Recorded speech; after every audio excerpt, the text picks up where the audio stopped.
Welcome to the Afghanistan Project Podcast. I'm your host, Beth Bailey, and today I'm excited to welcome Mike No-Go Zones, an independent journalist and YouTuber who films his adventures around the country and the world in many of the locations that we've all been warned to steer clear of. One of those places was Kabul, Afghanistan, in the months prior to the Taliban's takeover of the country in August of 2021.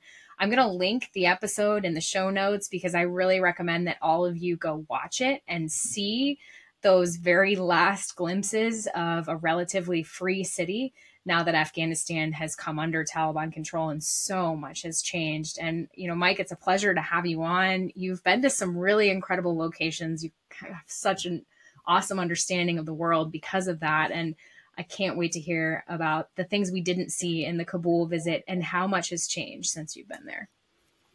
Well, thank you, Beth, for having me on. And yes, you're right. I was there in August of 2021. March of 2021. The government fell in 2021. And I was there just months before it collapsed. And it was pretty intense time to be there to do and to do some filming while I was there too. Yeah, it's, we see the Afghan flag, all the soldiers wearing their Afghan army uniforms. You see all of those government vestiges as you're going through. And I just, as I was watching, I could not help but think, wow, that's not there now. And this would be replaced. So I kind of wanted to go through that with you. But first, I wanted to ask about, what things did you do as you prepared to go to this location? And were there, State Department warnings in place as you prepared to go? And what are the things you do, the precautions you take? Because obviously you're used to going into places where, you might be, that might be hazardous to your health. True. So can you tell us some of the non-trade secrets about what you do and what your process was in this particular instance?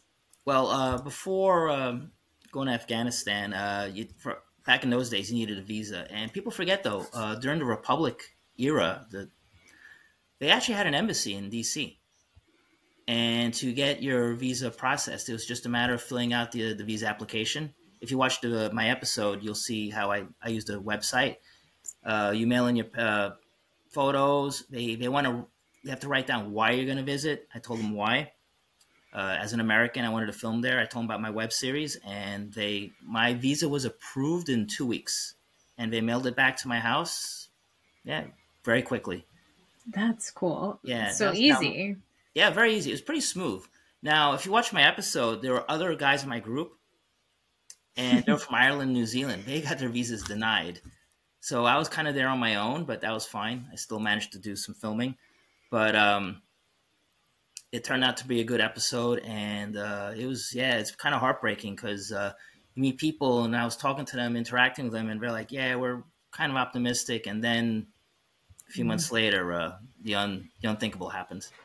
Yeah, I'd love to talk about some of those people, but before you and I started recording, we started getting in the weeds, and I want to hear the stories that we almost captured off the recording about the people you met who were not included in your video and the corruption that you witnessed, that you weren't able to film, and kind of set the stage because it is a really positive episode. The beautiful things about Kabul, the really inspiring people like the bookseller who has been working selling books in that area for decades throughout all this regime change. He's stayed in business, and, Chicken Street, all these things that it was happy and neat. So tell us some of the more difficult things you saw.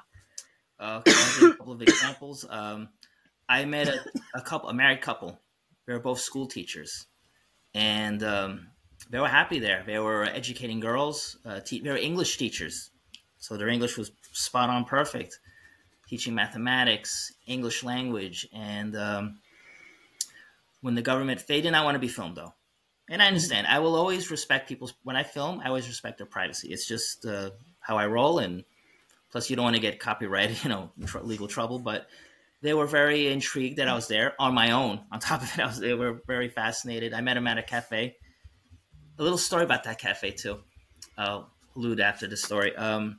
And they saw my camera equipment, and they were asking, what are you doing here? And I told them, I'm visiting from Miami, Florida. And they're like, wow, maybe, just fascinated that someone from Miami would be in Kabul. And when the government fell, they were really scared because the wife taught girls. And not only that, there are the members of the Hazara minority. And as we know, the Hazaras are not the Taliban's favorite people in the world. And it's for two reasons. One, for racial bigotry.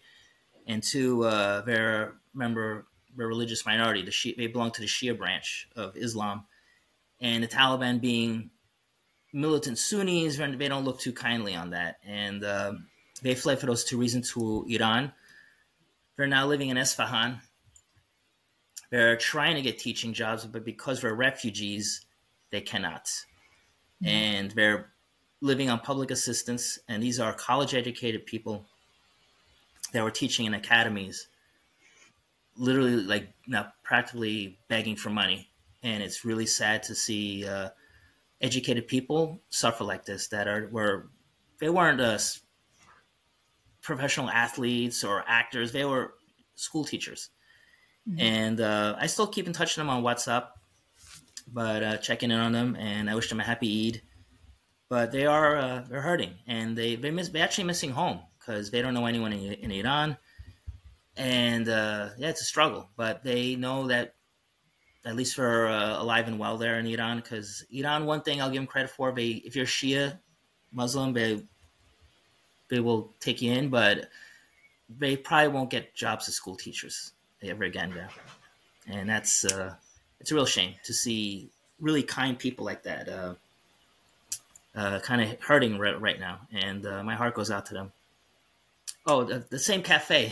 Let me tell you. Was it the Open Eye Bakery that you filmed? No, it was called the Eye Cafe. Okay. I could only film. I took snapshots of the place, and I was walking around there, and picture like a very fancy Starbucks kind of layout, but they had music playing, and you hear people laughing and joking, and it was it's just coffee and snacks. There was a place where people kind of like let their hair down, not literally, but.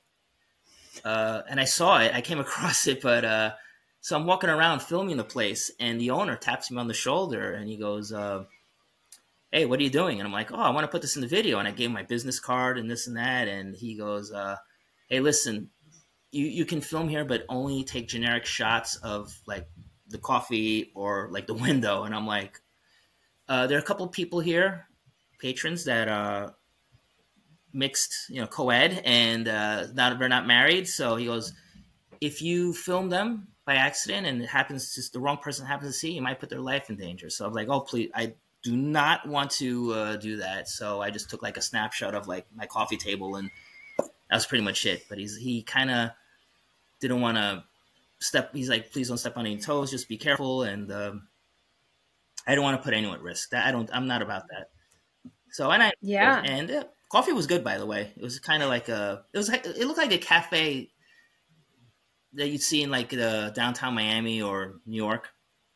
But just minus so much of the exposed skin, probably a little less exposed skin. Yeah, it's not even that. It's just people just chatting, having just congregating, and so that I really thought that place is open now, because I don't think the Taliban would take too likely on it. So if they are open.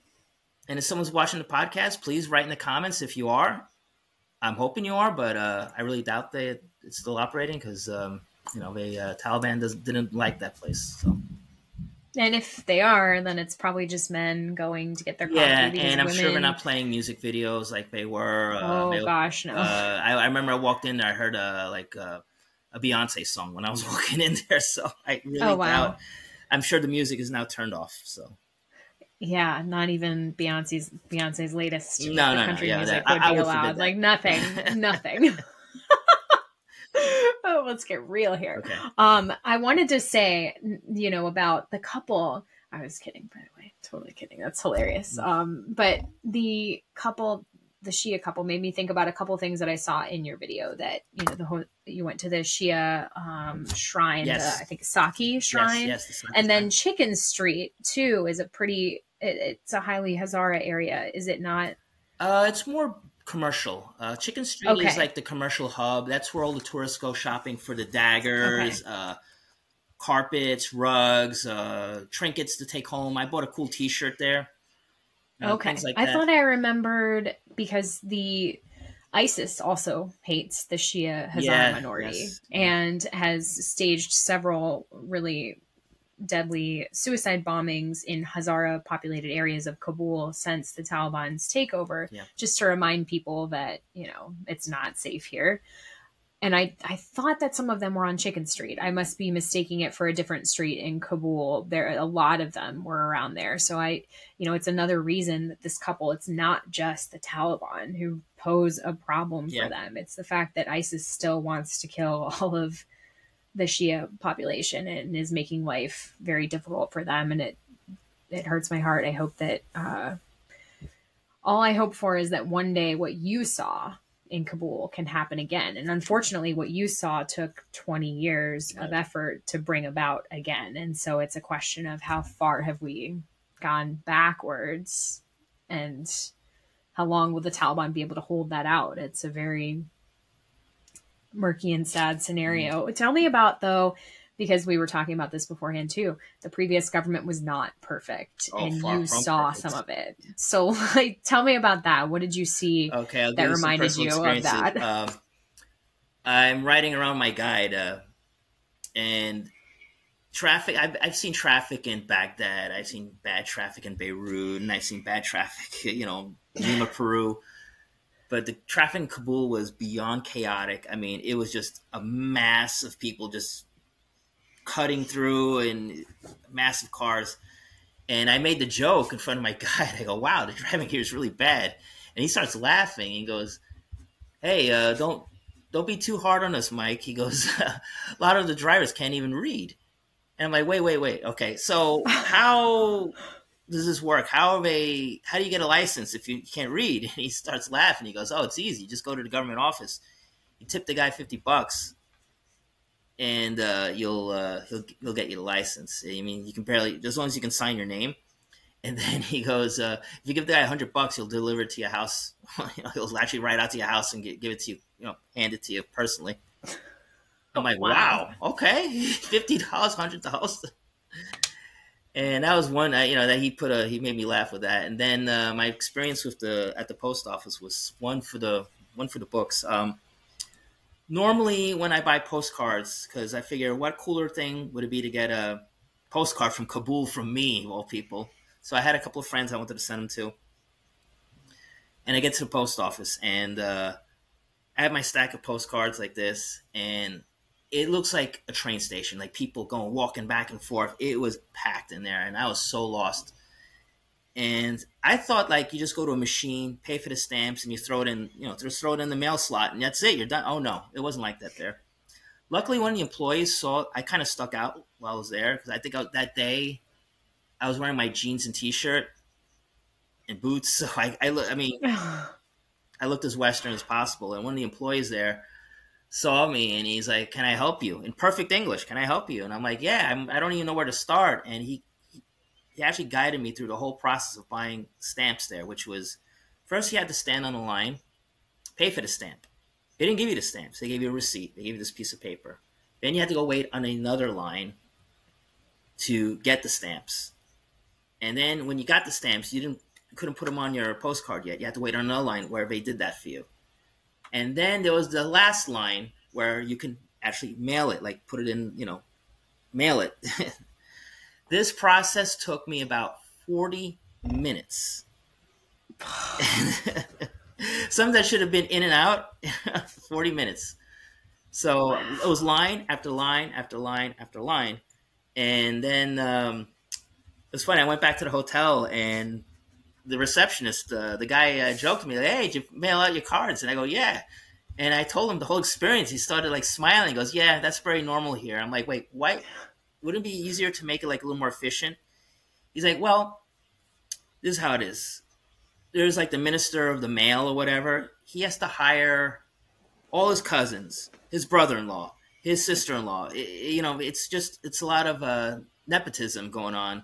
So he has to hire this person. Oh, my friend needs a job. Okay, he'll be the guy that gives you so it's just this patronage that was so entrenched where I'm thinking, wow, we're wasting a lot of money because this is a job that could have been done at one line, one clerk doing it, but it was just literally like it looked like the motor DMV. Like for people who watch from abroad, it's like trying to get your license.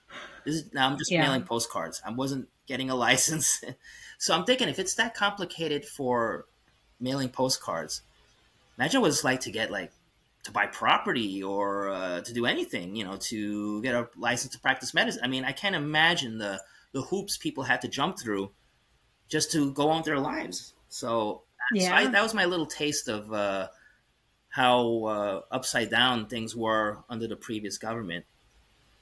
Yeah, so that humanizes the whole, a lot of these people who are trying to navigate the SIV process or get a P1 or P2 or humanitarian parole, they have to prove that they're married to their spouse because there are sometimes an Afghan man might have multiple spouses. They want to make sure, you're bringing your spouse and you have to go get your marriage certificate. And that also creates this whole it's not an easy process. You don't just go down to City Hall and some people don't have Afghanistan poses so many unique challenges, and I want to talk about the boots and jeans because when in the beginning of your video, you talk about how you bought a shalwar kameez, which is the traditional kind of looks like a bit of a dress with pants underneath that men tend to wear. And then you had grown out your beard, and pretty much the first day you realized you didn't have to do that. You saw people right in Western dress with clean shaven faces. Yeah. My guide, shout out to Mahdi Ebrahimi. That's his name. He's still there. He is still there. And by all means, for people that do want to travel there, he's a great guy. His English is great. He made a fun comment to me. He saw me dressed like that and he goes, do you normally wear a beard back in your country? I'm like, no, I do not. And he goes, why did you do it here? I'm like, I thought I had to. He goes, I'd be happy if you just be yourself. And okay. So he actually suggested getting since there's no bars or pubs, the cool thing to do with your guy is to go get a haircut and a shave. It's not just, you're not just going for a haircut and a shave. You're going there to drink tea. You're there to, chit chat with people, kind of socialize, kind of like what we would go to a pub. They kind of go get a haircut and shave. And, I put that in the video too, where I went, and again, that place was cool. It was called Posh Barbershop. Yeah, Posh Barbershop. Posh. I really hope. I heard the Taliban were shutting down the modern barbershops, and because this place was cool, it was again they had music videos playing in the background of Bollywood films, and very jovial atmosphere. People smiling, laughing, congregating, just hanging out.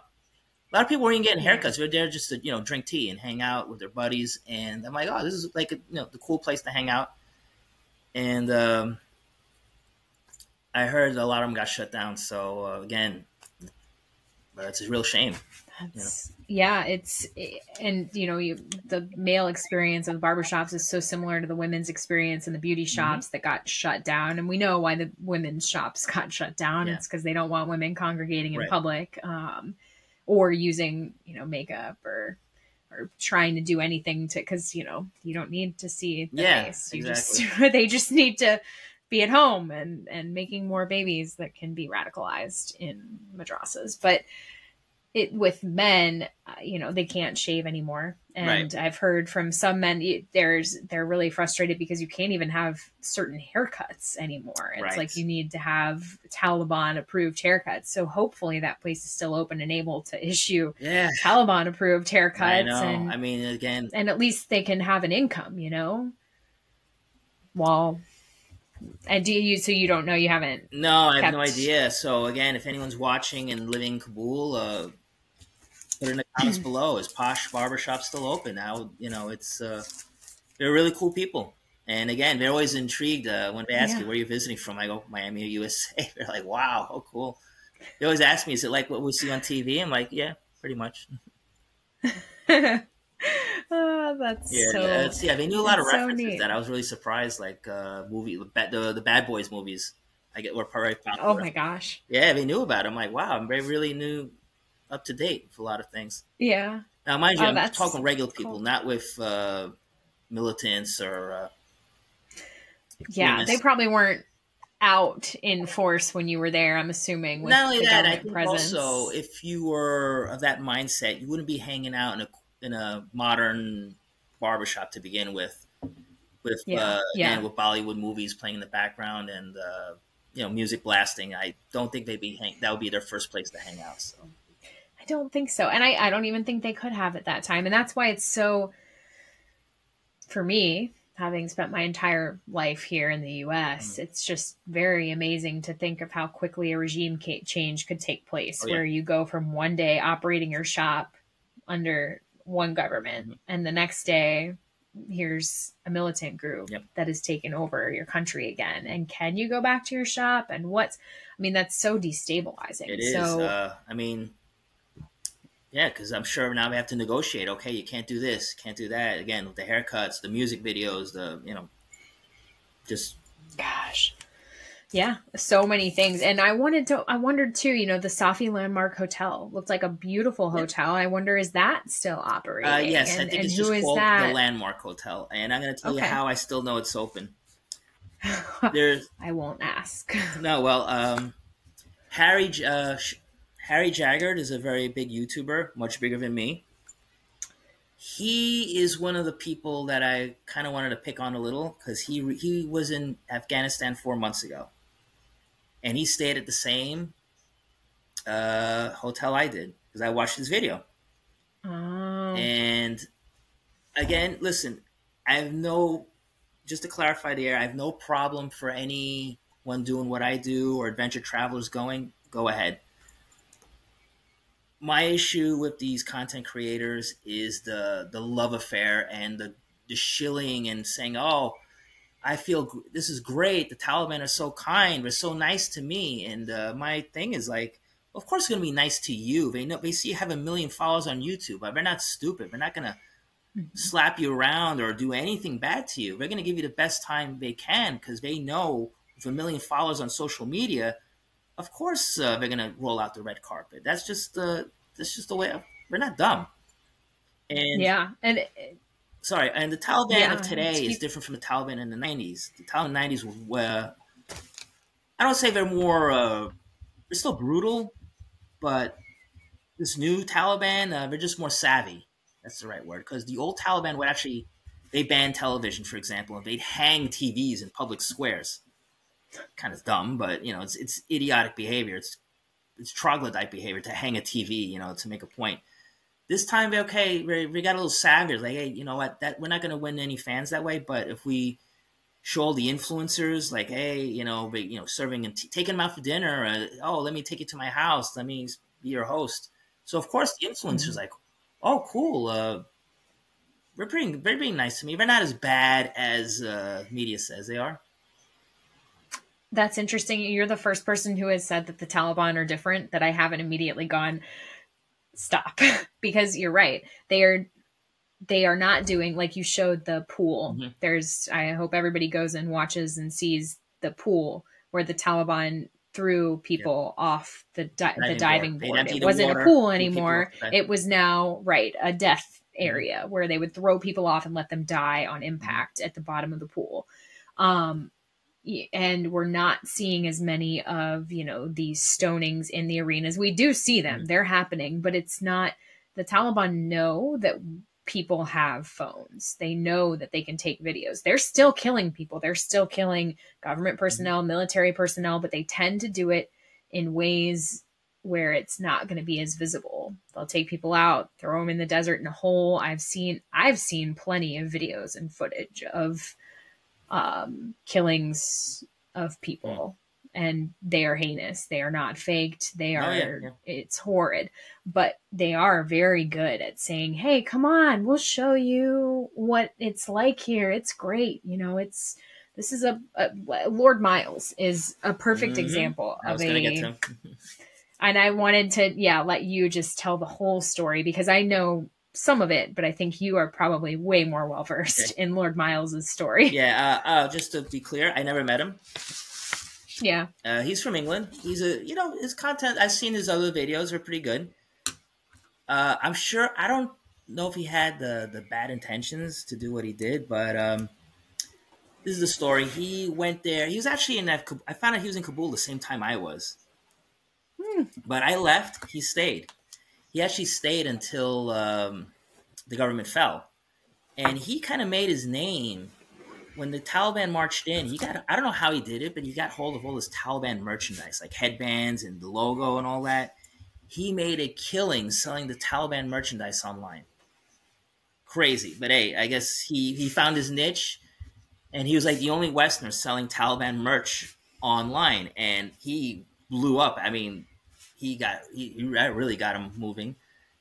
And Lord Miles, if you're watching this, correct me if I'm wrong. And pretty much what he did was he kept visiting, going back and forth to visit. And he get this, he went to visit a gold mine. You know, Afghanistan is rich in minerals. Problem is, how do you get it out? He went to visit a gold mine, and for some, I'm not sure what he was doing there, like if he was planning on buying it or trying to figure out how to operate it. He didn't have the proper permits. So the Taliban arrested him because you need a permit to operate a gold mine. And he made headlines by being put in jail. But this is the kind of jail he was put in. He was under house arrest. The Taliban had a guest house, and he had to live there for 6 months. Now, it doesn't sound great, but compared to the regular prison life there, he had 3 meals a day. And I'm talking pizza. Anything he wanted to eat, like beef kebabs, pizzas, any kind of soda, not alcoholic, of course, but any soda, tea, coffee, anything he wanted, Coke, Pepsi. He was bragging about it, how he was being fed this, like banquets. He was being fed all the time. He had access to Wi-Fi. He had access to Xbox. He was playing video games all day. He said he was watching movies. He was watching Titanic with actual guards. They're all laughing, watching movies.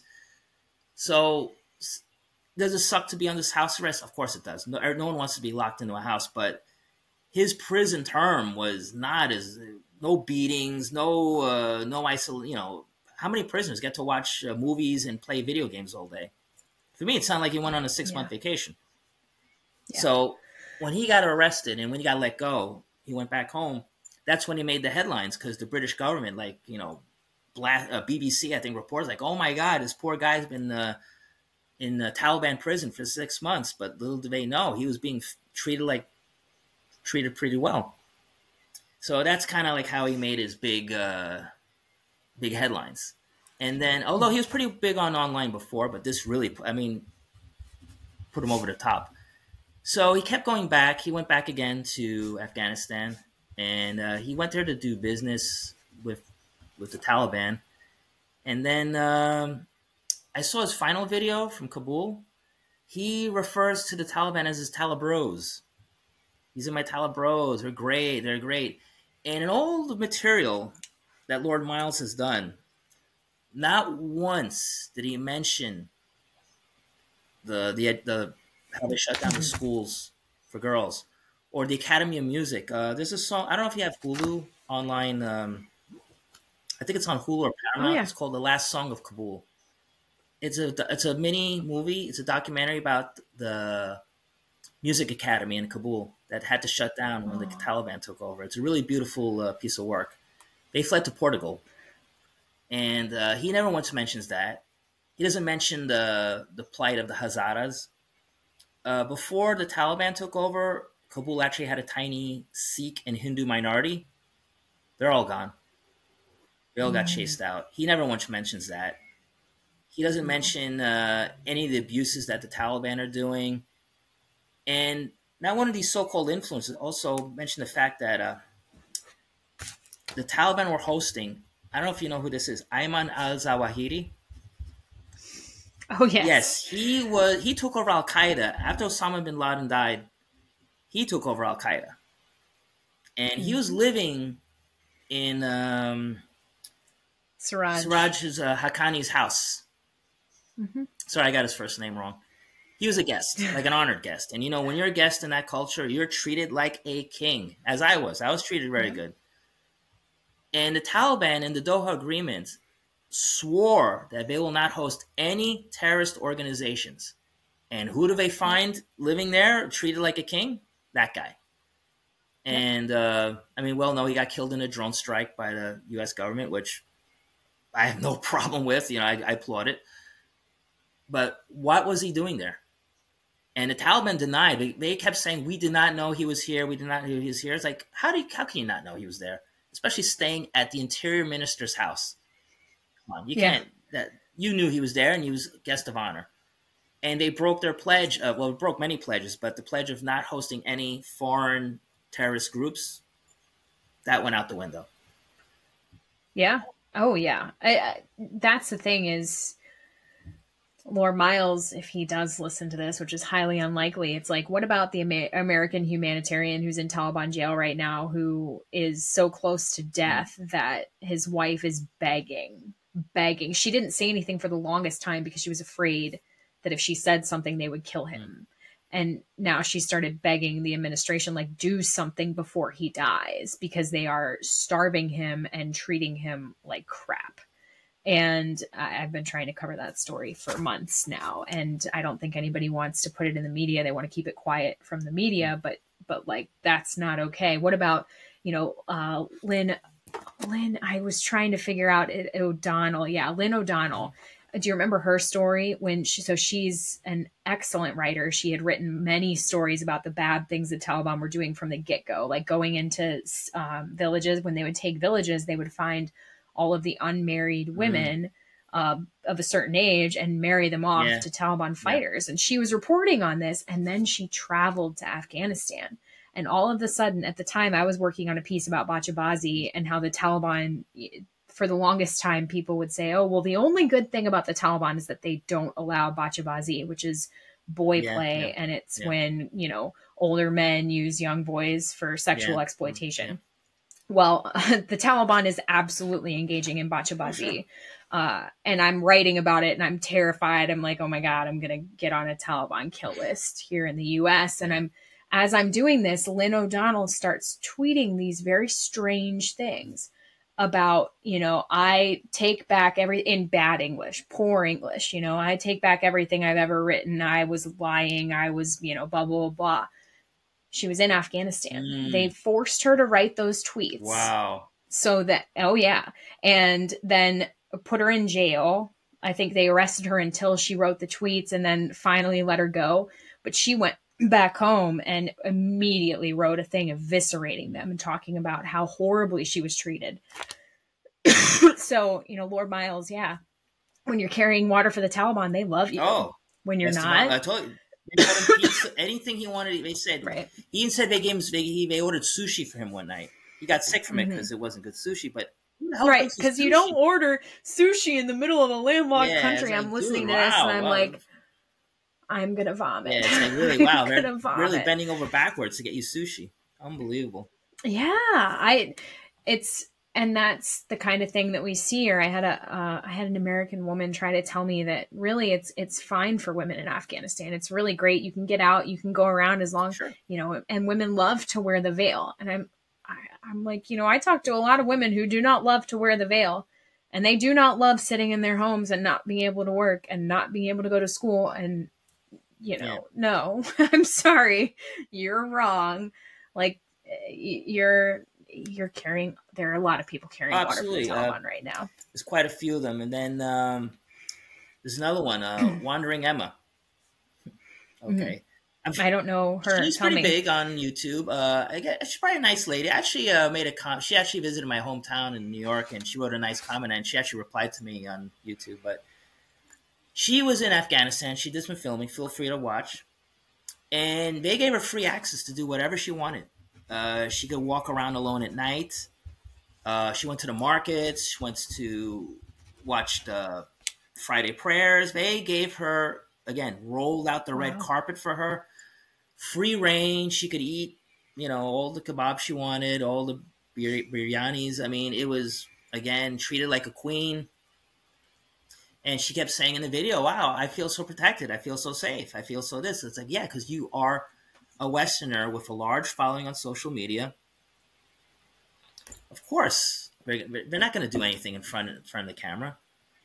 And they're going to treat you, wait on you hand and foot until you leave. That's just the truth. And again, I would figure at least she would address these issues of the lack of education. Not one word, not a peep out of her. And I'm like, wow, you could have. I understand not saying anything while you're there. I get it, because you don't want to put yourself at risk. I totally get that. Right. But at the end of the video, you could be like, hey, you could put a disclaimer. By the way, once you leave and you're back home, where I think she's based in Scotland, you'd be like, hey, listen, this is what really happened. But not a peep, not a word. Yeah. Well, if she's watching this, I'd love to get her in touch with a woman I know who actually she started an entire NGO for young girls and young women who've been raped by Taliban members and have become pregnant and loaded with STDs. Wow. And I'm glad that she had the excellent experience of being protected under the Taliban, but those women have not been, and a lot of them are Tajik. So you have that whole, which is in itself, impregnating someone of another culture, that has been a tool of war, a tool of genocide in wars in the past. We know that a lot of Tajiks up in Panjshir have been targeted. I don't think anyone wants to call it a genocide at this point, but it is heinous behavior. And I would urge her to talk to the people who see this. I mean, Human Rights Watch has talked about, there are a lot of people out there talking about what the Taliban are doing to women. So I really encourage her to take a look at that. And while we're on the topic, there's another say something big YouTuber called The Black Man, D.A. Black. Same thing. He went there being probably one of the few people of color to be there. He was treated like a rock star. He actually collaborated with Wandering Emma in one of the episodes. They meet up. And so you can imagine these two big influencers there, and they were like shown their, again, treated, waited on hand and foot, like anything they wanted to go. What do you want to see? What do you want to do? Like, treated like great. And they kept saying, like, wow, this isn't so bad. This isn't what I see on CNN. This isn't what I see on BBC. And of course, we're nice to you. And I'm going to be quite honest. I think they went there with good intentions. But I think one underlying cause, why a lot of people go there now, is for the clicks. You want to go viral, you got to do something outrageous. So that's a good way to do it. You go there and you gloat and say, "Wow, things are great here. It's finally at peace," and just go on. And you know what? Haters will watch you. The people that support you will watch you, and it's a good way to go viral. It's a good hack. And that's just again, if people do want to, I'm not discouraging people. Again, like I said before, I'm not discouraging people to not travel there, because tour guides need money. People who work in a hotel, they have nothing to do with the government. They're just trying to make a living. People operating restaurants, trinkets, whatever, souvenir shops, they're just trying to make a living. Go if you need to visit your family. Hey, by all means, go and visit. But when you whitewash the crimes of the Taliban, you're not doing anyone a favor. And people that know better, I mean, you make yourself look an idiot, shilling for a horrible organization like that. And I know I can scream all day about it, but it's not going to stop, because the lure of having, I can double my following and get all these clicks by going there and shilling for them. Yeah, it is what it is. It's interesting though, just because if somebody who wasn't an influencer did that, it would not be the same. Like, anyone who listens to this podcast knows I don't often say, hey, the State Department said this, in any way other than like, the State Department is driving me crazy. Right.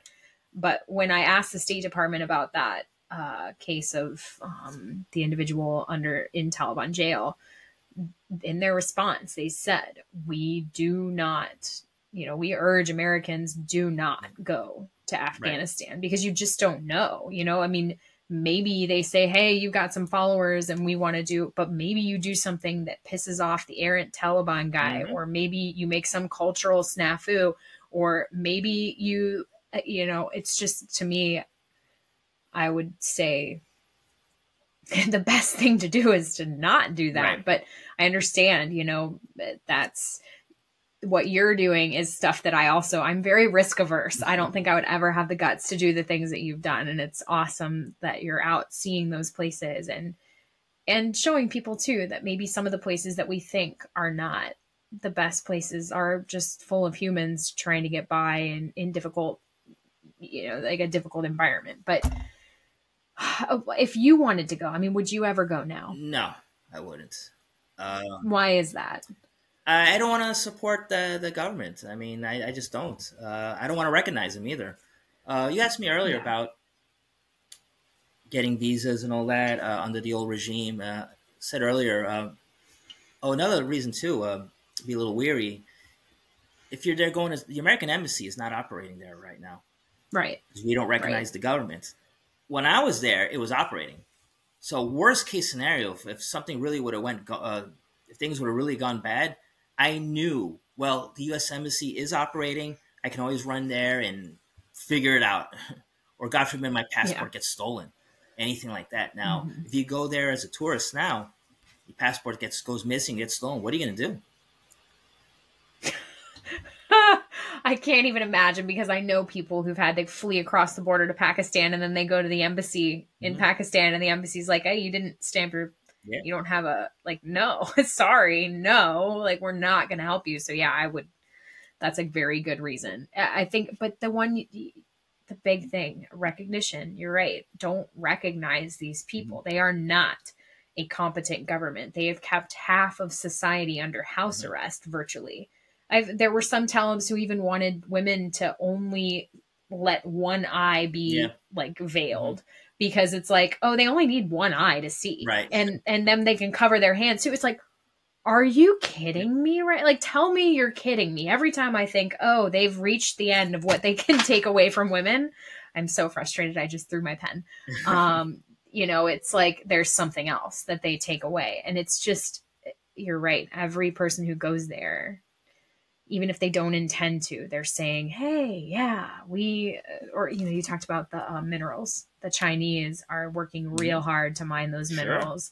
And, they're there spending money at hotels and acting like, and they've exchanged ambassadors now. That wouldn't surprise me. But, for China, it's just business. Yeah. It's just business. I think Afghanistan is rich in lithium, which we need for our cell phone batteries, car batteries. So it's very vital copper mineral too. To have.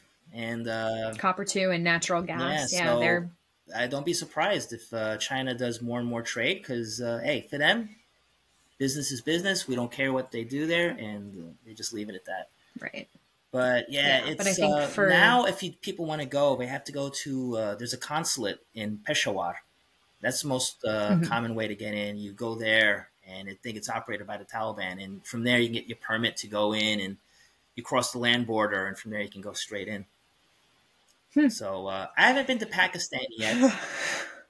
Oh, yeah? Is that on your list of places to go? It's on my list. Yeah. But where do you want to go in Pakistan? Karachi, because it looks like such a chaotic city to explore, and also Kashmir looks pretty cool.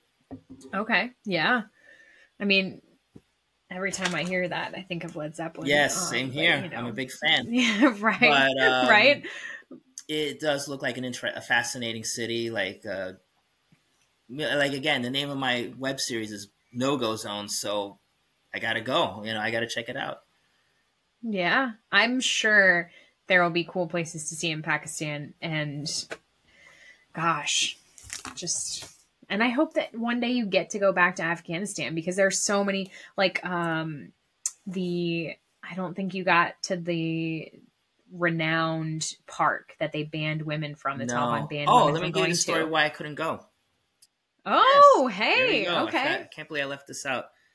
When I was there, the Taliban weren't in power. They were the insurgents, and they were bombing all the roads. They were kidnapping tourists.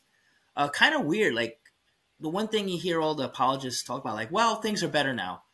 I go, well, in a logical way, yes, because the people doing all the bombing, the kidnapping, the shooting is now in power. So, of course, I mean, the people doing the bad stuff is now in control. So, in a weird way, you're right. But look what they were doing before. They were bombing hotels, bombing schools.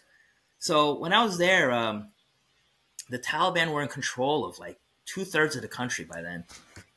And I was going to go to Bamyan because that lake you told me about there, and I want to see what was left of the Buddhas that the Taliban destroyed back in the a long time ago. And I was told also that's the most because the Bamyan area is mostly Hazara dominated. It's the most open-minded place. It's not as strict. It's people smile in public, and they're the most open-minded people. I really wanted to check it out, and I was going to take the bus there from Kabul. And I actually went to the hotel front desk to recommend where I can get the bus ticket, and they begged me not to go. Wow. So please do not go. And I'm like, why? It goes, the Taliban they have checkpoints everywhere, and they're pulling people out. They're kidnapping and holding them for ransom. And if they're going to see you with your American passport, they go, we don't want to read about you in the paper the next day. So please just stay in the Kabul area where you're safe. And because of that reason, and I was on limited time, I was like, all right, fine, I'll pass by. But I missed out on something special. So if I ever do go back, I would like to go there. I didn't make it to Herat either, which has the Blue Mosque. Mm-hmm. And I would like to go to Panjshir because that's the birthplace of Ahmad Massoud. I would like to lay flowers on his grave because that's someone who I consider I see him as a hero. Yeah. And hopefully, his son is still alive and still active, but he has no backing by anybody. So it's just him and a few Tajiks that are trying to help him out. But he does, with no backing, he has no way to remove the Taliban from power. And it's a tough situation for him. And I think the vice president from the previous regime, Amrullah Saleh, he fled too. And I really want to have Commander Massoud come on because I've had Legend come on. Yeah, Legend has come on to talk, and he always has just such incredible knowledge of what's going on with the NRF in Panjshir and around, and so I would love to know more. Commander Massoud is an amazing figure. Ahmad Massoud, obviously, that would be really cool to go see his grave. It hasn't been touched by the Taliban, has it? I really hope not. But one thing, when I was in Kabul, especially at the airport, you saw murals of Ahmad Massoud everywhere. I heard they've all been covered up. Covered up is better than exploded. True. We're not going to blow up their own airport. But all the murals... I mean, just the whole... Yeah. The murals, or like blacked out, like all the faces of the women. Yeah, the mannequins, the ads and all that. So, if I do go, if I ever do return, and I'd definitely like to see those two, Herat and Panjshir. I would like to see it because it's natural beauty there was something to see. It's really, it's a special place. It's it's just, the people are great. It's just bad leadership. And that's the case for a lot of places around the world. Bad leadership and pick your place. But so many, so many countries all over the world. I can go down the list of where that applies. Yeah, it's true. So, stepping back from Afghanistan, where's the next place that you're going? Okay. All right. Here's a bombshell. I was invited to go to Israel to report on the whole conflict going on right now. I can't tell you with which YouTube collaborator because I don't want to give it away. It's in the works. I do have a day job. I'm going to need time to get off. So that'll be in the summer, though. I am still releasing tons of material. I was in Kurdistan last year. And I was there for 2 weeks. And I am still releasing material from that region. And I was in Colombia not too long ago. It'll be my first episode in Spanish. I was in the slums of Cartagena. Cartagena is known as a big tourist hub. But I went into the really rough areas, really bad areas where all the sicarios live and all that. So you'll see me there talking Spanish with some people. Man. Going there. I am going to Thailand in November for the Extraordinary Travel Festival. While I'm there, it's a big conference for intrepid travelers. while I'm there, of course, I'm going to explore Southeast Asia and do some videos there. So expect some more international videos in the 40 years over. Cool. You mentioned Iran before. Again, if I can get my Peruvian passport, I would definitely like to check it out. Yeah. Right now I would be a little concerned just because of the whole heightened threat of Iran targeting people. But, like I said, I'm a risk averse person. You do not appear to have that gene, which is great. It's, I don't know. I guess my poor parents, they pray for me. But, but so far it's been good. I've only had my life threatened once. Oh, hey, tell me about that real fast. Where was that? It was in all places, Baltimore. Okay. Yeah. Okay. I was in the hood. I was in a really bad area of Baltimore filming with my camera, and I filmed a drug deal by accident. So I kind of put myself in the situation, but you do that, you don't make friends easily. I mean, I did talk my way out of it, and I showed them who I was. They actually looked me up on their phone. Oh, wow. They kind of gave me a ghetto pass to, just keep moving on, but don't do this again. They kind of gave me a warning. Don't you ever come here without a... Yeah, that was a pretty wild experience, but, they let me go. But, it's kind of ironic. I've been halfway all over the world, and the only time to have that experience was not too far from home. It happened pretty close to where the Baltimore Ravens play. For people watching from abroad, it's our American Football League, and there's a big stadium there. And it was not too far from there. And it was Baltimore it's a cool city, but it does have its rough areas. Yeah, I have heard that. Yeah. Definitely. Or at the very least, don't walk through there with a camera like I did, filming drug. Yeah, that drug was deals. Deleted. By the way, all that was deleted because I did not want them. It's funny. They all got my name and number. I gave them my business cards. So they have all my personal information. So I figured, all right, since they know who I am, I better, pixelate a lot of things and edit some things out. Yeah. Yeah, I'm really looking forward to seeing some of those things that you have coming up. I think Israel is, I don't ever talk about that on here, but right. I know it's totally off topic, but I want to get every side because the guy who I'm speaking to in Israel now, he's like, hey, I want you to see both sides. He's kind of neutral in the whole thing. And he's like, hey, go to the West Bank, talk to them, talk to me, talk to us, talk to Jews and Arabs. I want you to get the whole experience. And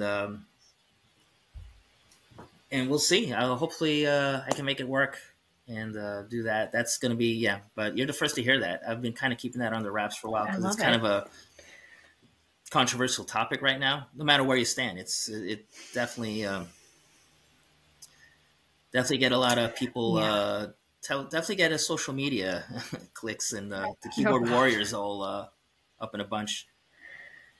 As somebody who's been covering rising anti-Semitism for years, it's definitely hard to watch and try to maintain that everybody has a dog in that fight. It matters so much to people. And so trying to cover it respectfully is a very difficult. It is. It's touch, everyone, now every side is very passionate, but you got to go with an open mind. And I know no matter what I put out, someone's going to get mad. I've accepted that when you put out videos like I do, I know, like I was in Ukraine not too long ago, and I got the people that are pro-Russia, pro-Putin, they did not like what I had to say there. And so, hey, whatever, you can't make everyone happy. Yeah. No, at some point you have to stand for your laurels, whatever they are, and that's... I'm sure you catch some heat, too, I'm excited from the pro-Taliban crowd. I'm sure you catch some heat. Oh, all the time. If you take a stand, you will always catch heat. It's something that you just kind of learn to deal with. I'm learning to deal with it. I did have an amazing woman on here recently. And when I was posting a couple teasers about what she had done, there were some people who were coming after her. And she told me, she was like, you don't have to stand up for me. I learned a long time ago that they don't matter. And I thought, that is amazing. I'm not there yet. As soon as somebody's like, oh, I just immediately, my hackles get up. Yeah, I know. It's, I'll correct the record. yeah, and, it's, but it's part of the game. It's, cause everyone's a tough guy behind the keyboards. Ain't that the truth? But, you're doing these amazing things. I'm so glad that you captured the video you did in Kabul, and that we can all see those things, and that, you're still in contact with the people who guided you around, and that that they're safe, and that, things might be really terrible, but we know what Kabul was like. Yes. Thanks to you in those months before, and hopefully we'll get you back there to Bamiyan. I want to see you. I missed on. It's a UNESCO World Heritage Site. And what's the irony about it? The Taliban blew up those beautiful statues, and now they're guarding them. So it's kind of like gone full circle, because now they're in charge. So now they have to provide security, which is the definition of irony. Yeah, I was watching. So to prepare for this, I wanted to watch some of those things that have come out. And there was an Al Jazeera, Taliban video where they went and they talked with the Taliban. And I want to say it was Zabihullah Mujahid, the spokesperson for the Taliban, but it might not have been. I can't remember. But he was on a plane and he's like, yeah, I used to have to watch these from the sky and hope that they weren't going to kill me. And now I'm in one traveling around. And I just thought, wow, like what a change. Sure. Just what a complete and total change. So yeah, this is really, I hope that some of the people who are putting out those water carrying videos for the Taliban, that they listen, and that they realize, hey, here's a situation that I didn't get to see, and that they speak up about it, because they have a huge ability to be a voice. Absolutely. And make more clickbait. Talk about the clickbait that they could make from, hey, here's what I saw, but here's what's really going on. Right. Get some of that clickbait going. I would like to see a change, but it's up to them. I can't see, by the way, none of the people that we mentioned, I've never met them personally. So I can't really speak to them or what's motivating them to do this. I'm sure if they happen to see this, they're going to come on and call me all kinds of names or whatever, but hey, whatever, I can take it.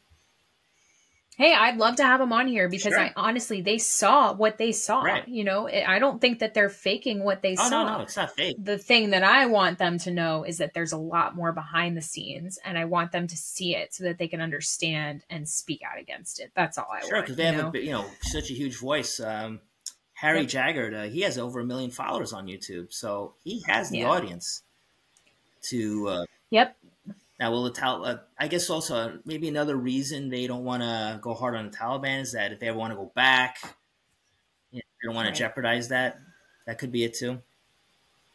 But do you really want to go back? Yeah, you true. know what's happening there? Do you really want to go? I don't know.